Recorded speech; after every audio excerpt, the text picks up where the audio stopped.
Welcome to the Savage Freedoms podcast. Today we're going to have a conversation about the concept of preparedness, readiness, training, assets, liabilities, acceptable losses, and all the good shit in between. And I don't know how many of those topics we're going to hit just because I tend to lose myself in a diatribe oftentimes and go on a rant. But today we're going to talk about something that's really, really fucking important to me. And that is that evil is still alive and well in the world. Evil exists in the world. It's a real thing. It's alive and well. And those of you who think that you're going to be rescued, I just want to tell you and remind you, no one is coming to fucking save you. No one.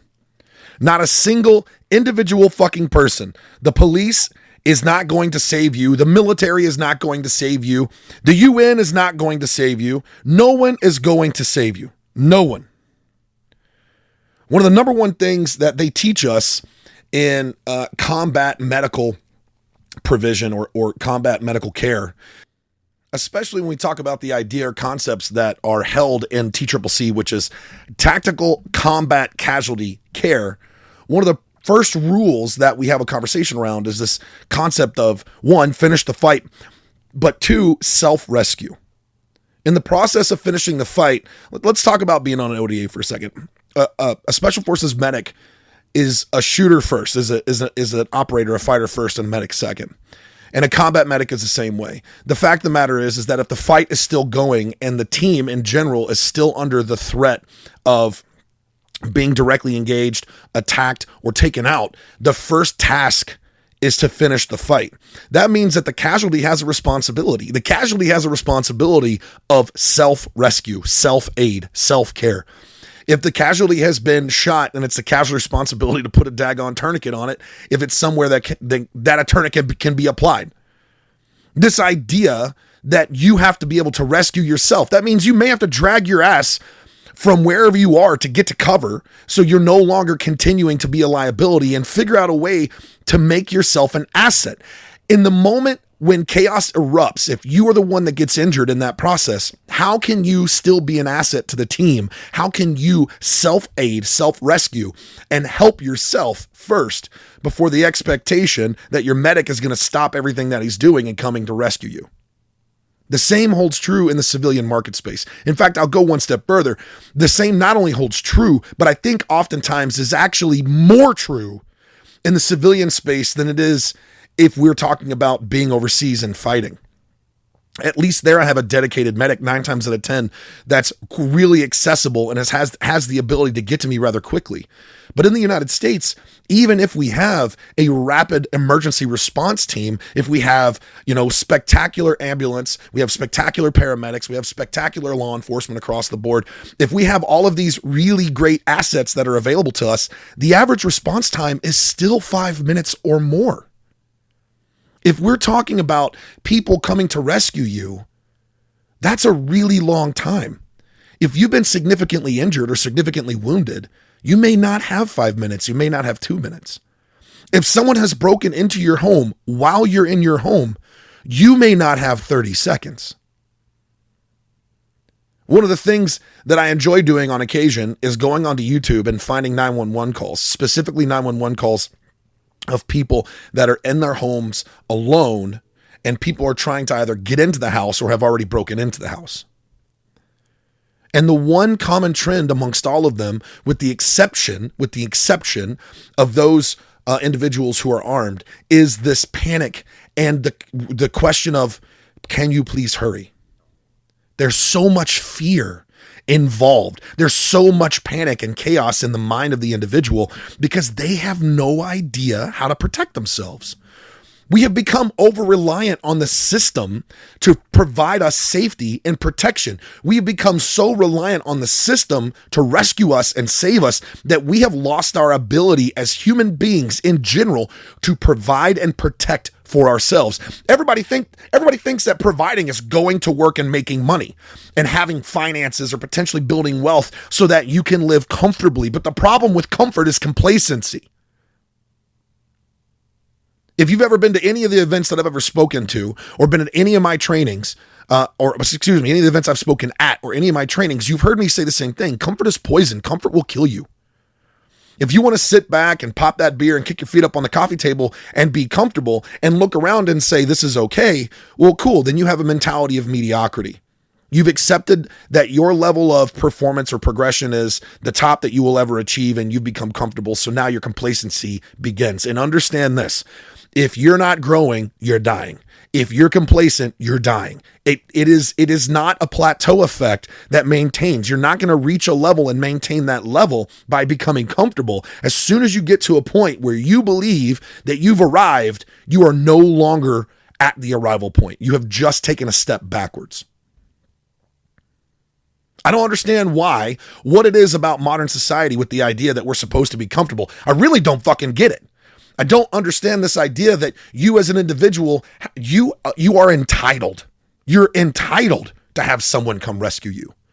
You're entitled to have someone come save you. You're entitled for the police to show up or for the firefighters or the paramedics to come and save your ass.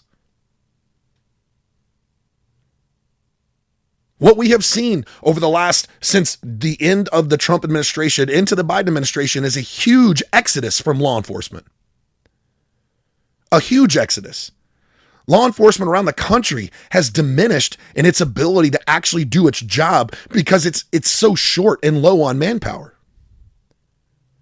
Not only that, other crucial things, other crucial skill tasks, paramedics, firefighters, things along those lines, people are not volunteering for those jobs like they used to, just like people are not volunteering for the military like they used to.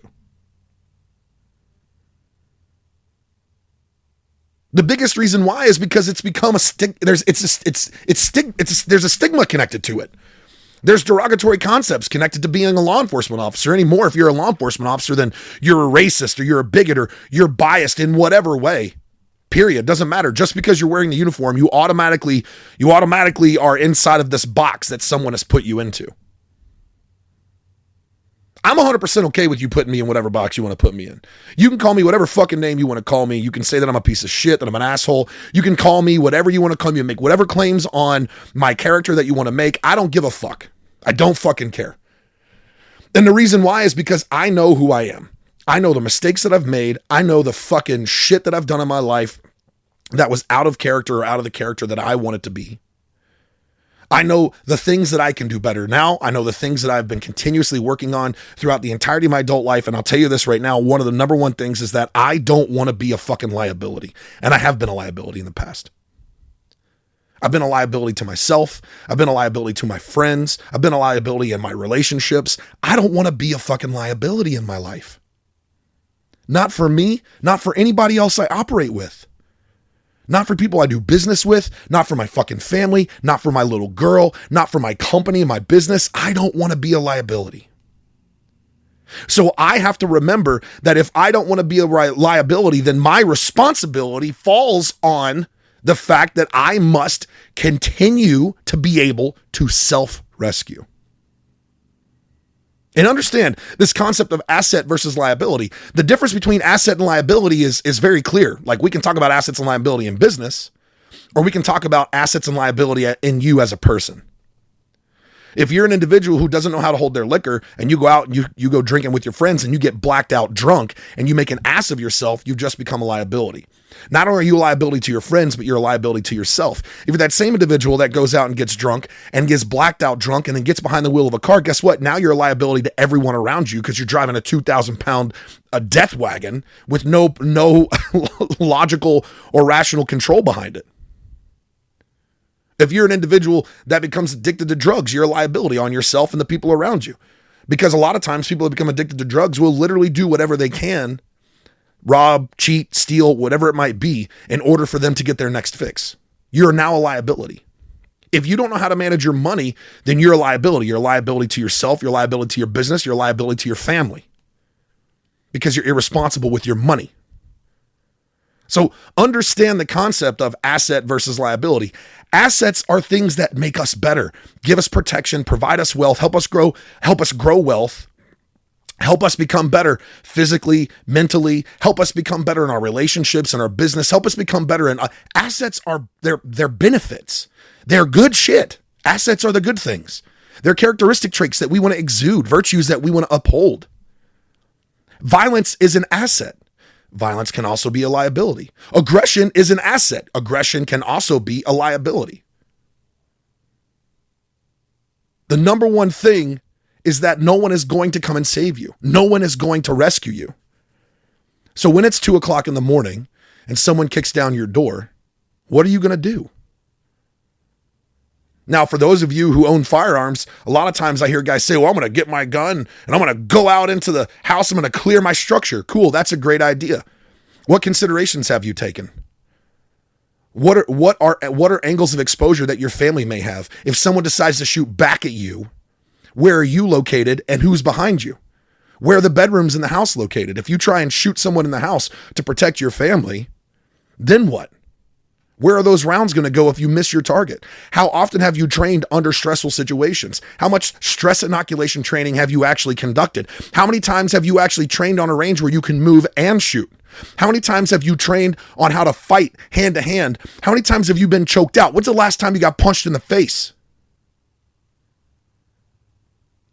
If you are not taking it upon yourself to be better at both the mechanics and the mentality of fighting, you are a liability. You're a liability to yourself and you're a liability to your family. And one of my specific missions inside of Savage Freedoms, and the reason why I created the company, was because I want to help people to become greater assets to themselves, their families, and their communities. But so many people have forgotten that it gets me flabbergasted and I lose exactly what I want to say and I become speechless sometimes when it comes to this because such a level of frustration involved in this. You live in a country that you have the freedom to choose to live the life that you want. And if you want to live a life of comfort and not doing anything, fine, you have the right to do that. You're a fucking liability. If you want to live the life and the mentality of being a victim where everything happens to you and life happens to you and you don't have any direct control, responsibility, or ownership for anything that you do or any of the decisions that you made, and you want to blame everybody fucking else around you for where you are in your life, cool, you're a fucking liability. Not only are you a liability, you're someone that most people who I would consider high caliber individuals don't want to fucking associate with. You're an individual that people don't want to connect to or connect with because all you do is see the negative. All you want to do is bring people down around you. There's this level of negativity that comes with this bullshit victim mentality. And guess what, dude? You're a fucking liability. Law enforcement officers, cops, police, the police. I'll say the same thing to those motherfuckers and I'll say it right to their face. In fact, I have said it to their face. If you think it's more important at the end of the week to get your case of beer, your bottle of bourbon, and then go on your time off and prop your feet up and take a couple of swigs and chill, you're a fucking liability. If you are not spending the money out of your pocket to be better at your job, then you are a liability. And if you think that it's the department's responsibility to pay for you to continue to be better, then you're an entitled liability. Ask any dude from the special operations community with the exceptions of maybe the SEALs. Because those dudes, it's whatever they want, they have. But damn near everybody else, you ask them and they'll tell you they spend a shit ton of money out of their own pocket on kit to make it exactly the way they wanted it to be. They spent their free time, a lot of times their free time at the range training, studying on their own time, learning how to be better. When you're in that world, when you're in that role, in that realm, your purpose is to be better at your job. In the civilian market space, in the civilian sector, whatever you want to identify yourself, whatever purpose you want to give yourself, let me just tell you right now, part of that purpose should be, without any equivocation, becoming a greater asset to yourself, your family, and your community. And if you're not taking it upon yourself to learn how to be better, then you are a fucking liability.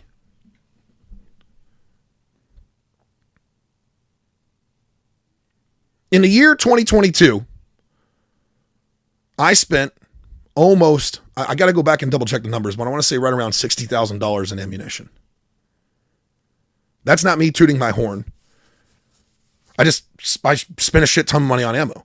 And I spent a shit ton of money on ammo because one of the things I do is I provide training. I teach people how to shoot and fight. I teach them how to become greater assets. And I don't just teach them the mechanics. I don't just teach them push the button, pull the lever. I also teach them the mentality. This is my belief when it comes to tactics. Tactics is a combination of mechanics and mentality. Mechanics is push the button, pull the lever. Mentality is the when and why to apply.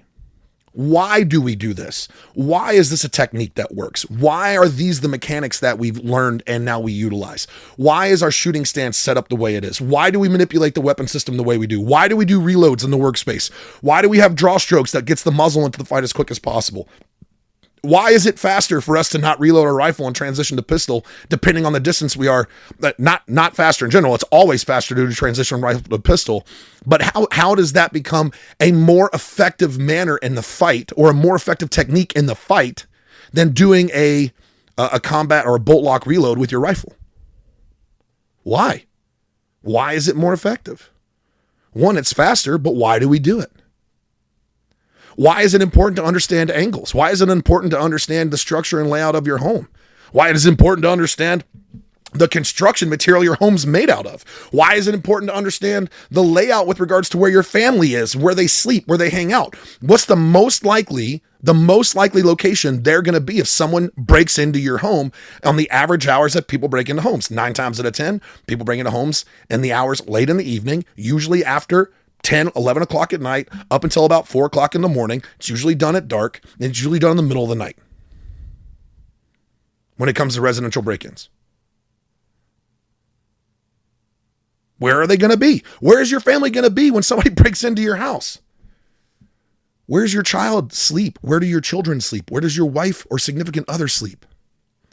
What are the angles of control? What do you have available with regards to cover and concealment inside of the home? And structurally speaking, what materials is your house made out of, so you can understand what is actual cover and what is just, potential cover, possible cover, depending on the caliber and weapon system type that's being used. Like, this is shit that people don't think about. People say, well, I shoot. And what they mean is that they go to an indoor range, they stand in a lane, they're not allowed to move, they're not allowed to do draw stroke drills, they're not coming out of the holster for any reason. They have their pistol and their ammo laid out on their little table, and they're plinking rounds downrange with no purpose or intention for what they're doing. No specific way to train and practice on fundamentals. None, they're all fucking YouTube rangers, every single one of them. Oh yeah, I shoot. Cool. Well, when's the last time you shot? I don't know, 2 months ago. How many rounds? About 150, 200 rounds. Wow. Okay, good. Good for you. At least that's something, but I can promise you this, it's not what it could be. There's a huge difference in the world of preparedness. And I'm not talking about prepping, i.e. hoarding a bunch of shit in your house or anything along those lines. I'm not opposed to that by any means, but this is not a fucking preppers podcast. I'm not personally a prepper. I am prepared though.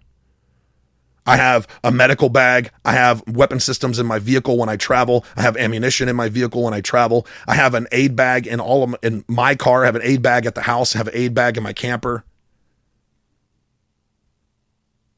I have water, I have canned goods, I have paper goods. I mean, look, if COVID hasn't taught you anything, when COVID hit, there was a huge run on all of the stores, on all the grocery stores. And what we saw in this run on the grocery stores is that paper products were the first things to go. Paper towels, toilet paper, napkins, tampons, feminine hygiene products, all that shit was the first stuff to go.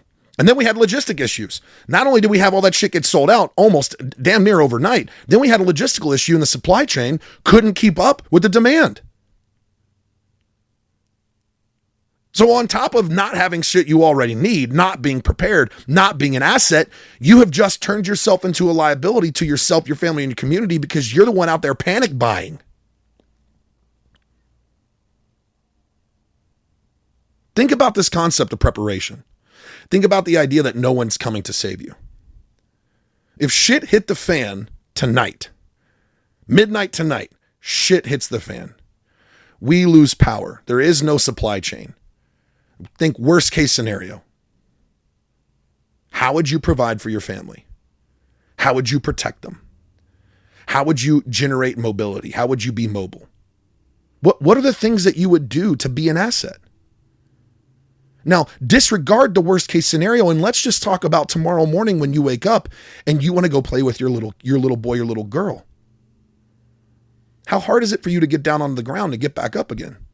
How fast do you lose your breath? Do you lose your breath when you walk upstairs? When you bend over to tie your shoes? Did your gut get poked in and it's hard for you to breathe, so you have to hold your breath to tie your shoe? Have you had to modify your life because you're fucking fat? Have you had to modify your life and how you live because you think the idea that, quote, big is beautiful and you want to continue to go down the road of being fucking fat? You're a liability, dude. Male, female, doesn't matter.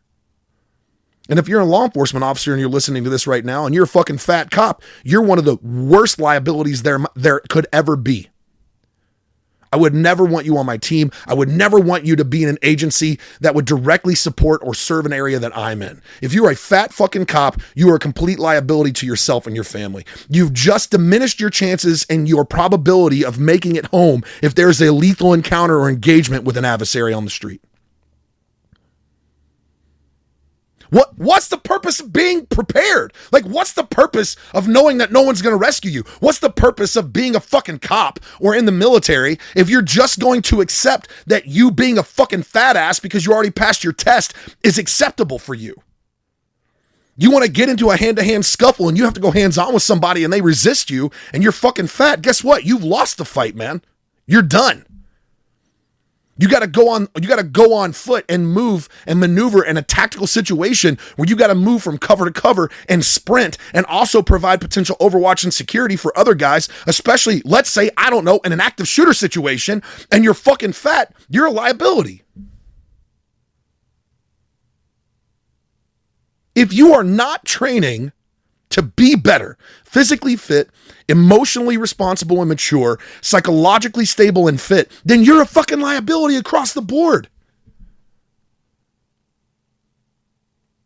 Evil is alive and well in the world, ladies and gentlemen. It's a real thing. There are fucking bad people out there that don't give two shits about the law. They don't give two shits about you. They don't give two shits about your family. They don't give two shits about the right thing or the wrong thing. All they fucking care about is getting theirs. Whatever level of manipulation they have to take, whatever level of doesn't fucking matter what it is. Evil people are alive and well, and evil still exists in the world. Evil will always exist in the world. It's part of the human condition. And there will always be good and virtuous people in the world that will combat evil. And then there will be the other people, the liabilities, the ones that sit at home, the ones that allow themselves and choose to just accept a fucking mediocre life, that live in this victim mentality. I've seen it firsthand. I've experienced it firsthand. Fuck, there was a time in my life, there have been moments in my life when I had a victim mentality, where I couldn't see past the fucking fog of depression that I was in, and I got to a point where I was ready to end my own life. I want you to understand that you have a choice.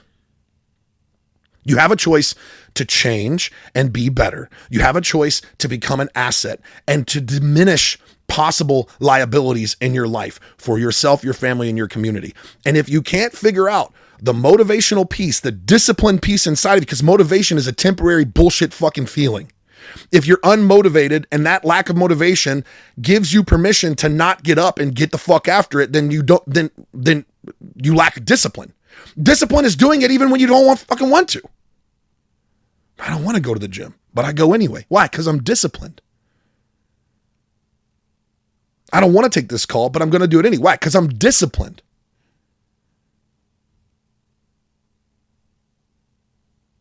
I am not, man, I'm the furthest thing from perfect. I'm the furthest thing from perfect. I am the furthest thing from, I don't know. I oftentimes say that I'm not a good person.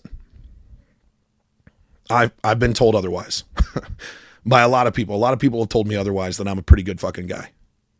Sometimes I don't see it. I work really hard and diligently at being a good person. I want to be a good person, being a good person and upholding and exuding the virtues of what that looks like, because ultimately everybody may have a different definition of that. But for me, the definition of being a good person is doing what I say I will do. So when I say that I'll do something, I'll do it. That's one. Do I still make mistakes? You're fucking right, I do. training to be better, keeping my skills sharp, making certain that I stay fit. Do I still fail or do I still make fucking mistakes? Yes, 100%.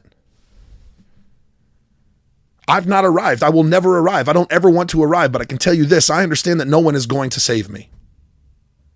It's why I keep an aid bag in my truck. It's why when I'm on my motorcycle, I keep an aid bag in my motorcycle. I got a blowout bag or a small blowout kit on my motorcycle that I take with me. That's got compression dressing. That's got tourniquet, basically an IFAK that I keep in my motorcycle. And I've had to use it. I've had to use my tourniquet that I kept on my motorcycle for someone else in a car accident that I came upon. That's how you become an asset. When you recognize and understand that you have the responsibility, that we have a responsibility, that I have a responsibility to be better, to be an asset, to train my mind and train my skills to stay sharp, then when I'm out on the road, when I'm out driving around, guess what? That asset goes with me, man. People say that knowledge is power. Knowledge is power, but knowledge is nothing without the ability to act upon it. Knowledge means dick if you're not willing to execute on the shit you know you can execute on and what you want to execute on. So one of the things that I hate the most, having conversations with people and having a chat, having a conversation, and they're asking for some feedback and you give them feedback and the first thing they say is, I know. Well, if you know, motherfucker, then why aren't you doing it? You have a conversation, like, I know. All right, well then fucking do it, dude. Or you say something in feedback and, you give them a critique. Well, I know. Then why did you fucking ask, bro? If you have all the fucking answers, if you already know all the information, then why did you ask? Why did you ask for critical feedback? More importantly, if you have all the information and you know all the fucking answers, why are you not taking action? That's the biggest question that I have. I think that the most dangerous person, period, is an individual with all the information, with an unwillingness to take action, who lives in a world of victim mentality and only seeks out information and messaging that supports and promotes that bullshit victim mentality. I have met plenty of people like that. In fact, I'm related to someone who is exactly like that, who lives in a world of victimhood. Let's talk about that. Let's talk about that for 1 second. This idea that words are violence. Man, fuck you, dude. Words are not fucking violence. Are you crazy? Words are words. Violence is violence. If you would like to see the difference between the two, I'd be more than welcome to give you a demonstration between words and violence, but I can promise you that words are not fucking violence. And if that's the world that you live in, you're a liability, not an asset. That's also a way that evil likes to manipulate shit.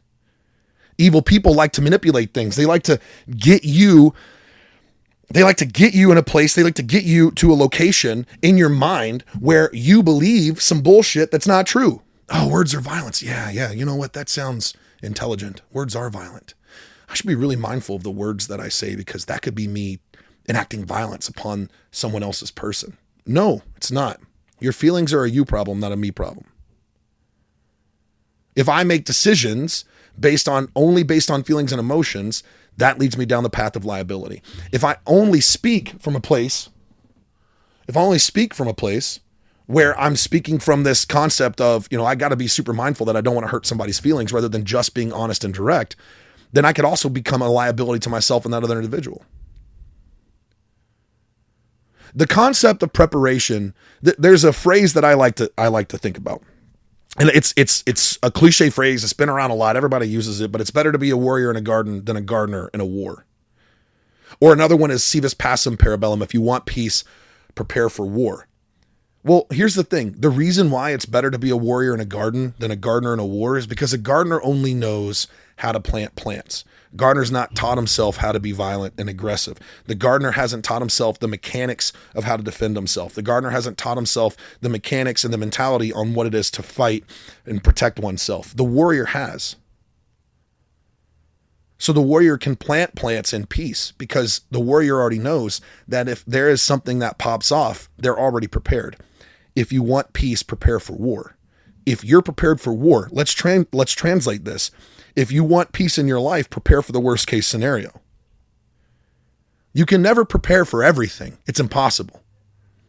But you can prepare your mind on how to process information and deal with situations as they present, which makes you prepared for everything. The individual who is in a state of regular preparation lives in a higher state of peace, not comfort, very different. Lives in a higher state of peace because what they recognized was in the ability to be prepared. They gave themselves permission to not have to constantly look for someone else to rescue them, which means that not only are they prepared, but they're also prosperous because they have diminished a level of fear inside of themselves and the ability to become prepared. The greatest warriors in the history of warfare were not unafraid. They had fear. But it was because of the fear that they had, it drove them to become more proficient and master the art of what they did.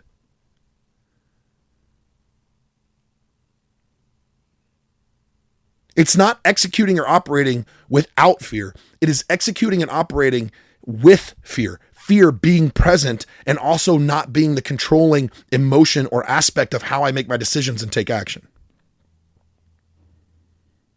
So I want you to consider this. Here's a few takeaways I hope that you can take away from this conversation. 1, preparation does not mean being a prepper. Preparation means shifting the way you live your life in order to be prepared for any potentiality based on your ability to teach yourself and inoculate yourself to how to handle stress, to operate in the presence of fear rather than allowing fear to dictate your actions. That's 1.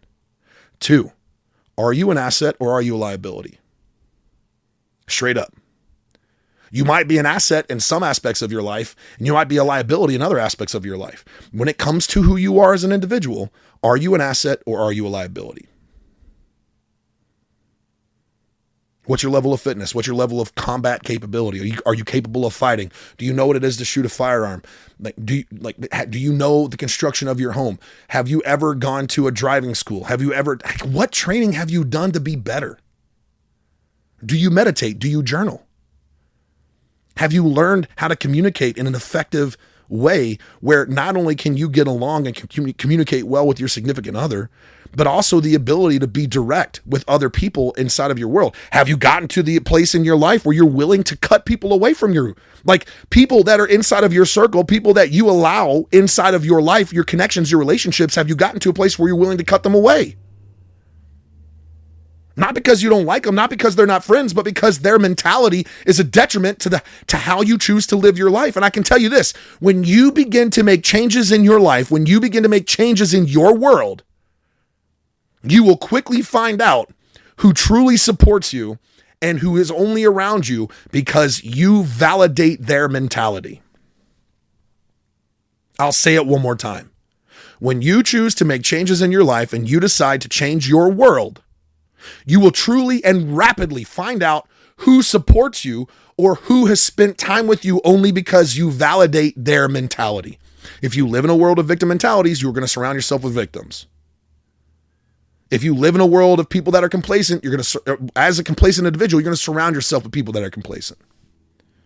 If you think that you are entitled to being rescued, you're going to surround yourself with people who think that they're entitled to being rescued. And your mentality validates their mentality. Your ideology validates their ideology. There's a reason why when people begin to change their life, there's a reason why when alcoholics choose to stop drinking and get sober, or addicts choose to stop using and get sober, and they live in this world of sobriety, their networks and circles must change. And they must change not only for their survival in sobriety, but for them to be able to live in a way that truly fulfills their purpose.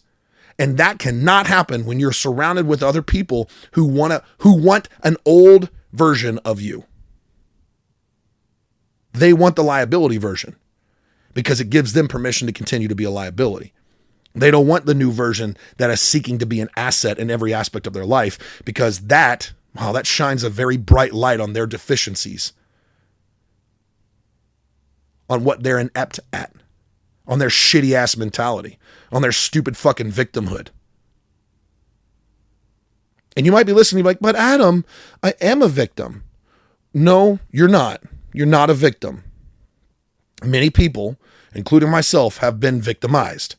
There was a moment in our life, and in the moment that someone else was taking action upon our person or our fucking possessions by stealing shit from us, in that moment, we were victimized. In that moment, we were a victim.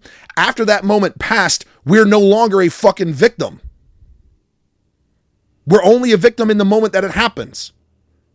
The reason why people stay in that victim mentality is it becomes far easier for them to blame everybody else around them, including the fucking perpetrator of whatever fucking heinous deeds took place upon their person, as the sole reason why they have problems in their life. Look, motherfucker, your choices have driven you to where you are. Your choices have driven you. Every single choice that you have made in your life, every single one of them, has put you in the place that you are right now. Period. I'm not blaming you for being victimized if you ever have been. I'm telling you that when it stopped and you were no longer in the act of being victimized, you had a choice to become better. It's hard. It's a hard thing to do. It was a challenge. But the longer you stay there, the longer you will be a liability. So that's the question I want to ask you, man. That's it right there. Are you an asset or are you a liability? How prepared are you? How prepared are you to rescue yourself? Do you understand the combination of mechanics and mentality? Do you understand that tactics is not just shooting? And if you're going to go shoot and you want to learn how to shoot, then don't just go poke holes in papers, but go and actually shoot with intention and purpose. Learn and perfect the mechanics as much as humanly possible. Seek excellence in your movements.